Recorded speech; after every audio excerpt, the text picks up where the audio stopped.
Hello and welcome to Travel Alchemist. In this video, we travel to southern India, to the provinces of Kerala and Karnataka.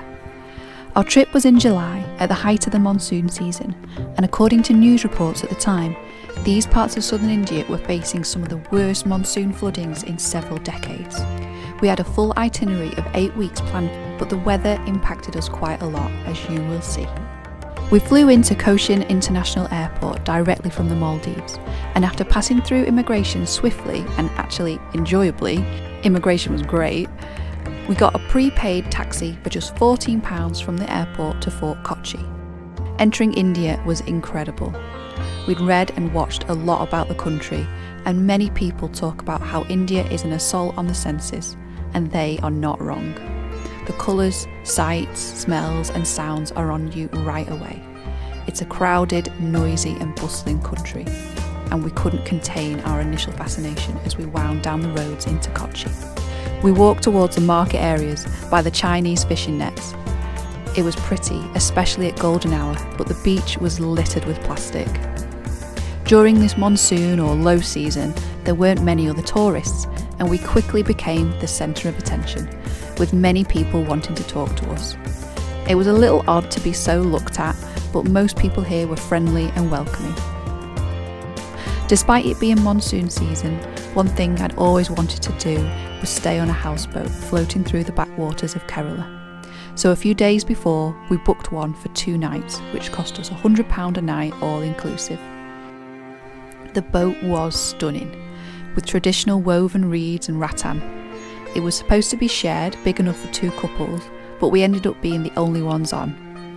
We had a guide who also doubled as our chef, who cooked us the most amazing plant-based dishes every mealtime. So much food. He also taught us a lot about Ayurveda, a common practice here in South India, where food is seen as medicine and every meal is devised to heal or enhance in some way. Our days on the boat were slow and lazy. It rained a lot, but we were dry on the front deck, watching the world go by and the local life. It was beautiful. The best for me was also the bird watching, and we saw so many different species here in the wetlands, from Brahminy kites to brightly coloured kingfishers, cormorants, ibis, drongos, cranes and herons. We had a wonderful time on the boat, and it was worth the splurge. At times the rain was relentless, and it rained almost continually every day and night, and actually the sounds of the rain on the reed roof and water around us were quite soothing. 2 days was easily enough though, and we were eager to move onwards. Our next stop was Gokarna in Karnataka, and we booked a sleeper cabin on the overnight train. So we headed back to Kochi from Libby via bus, which was easy enough to catch, and although it took us 4 hours, it cost us only 80p each.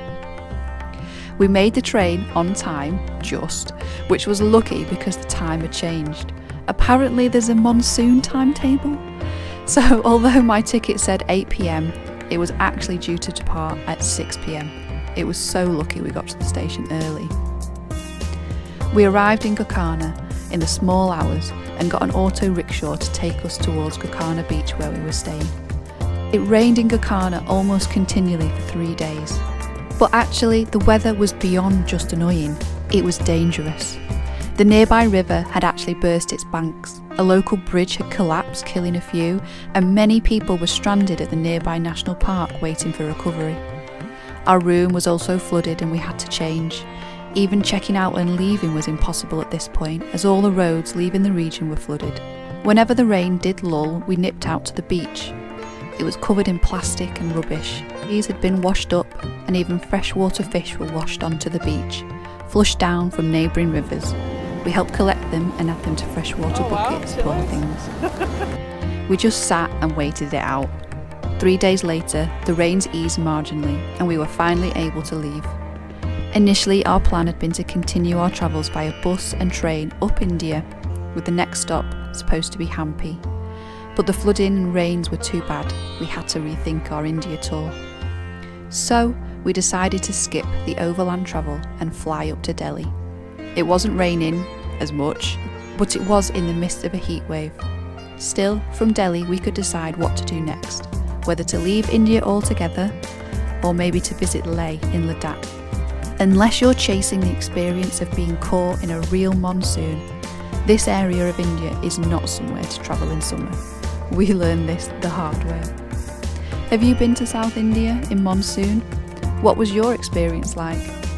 Thanks for watching, and don't forget to check out my blog, travelalchemist.blog. Bye!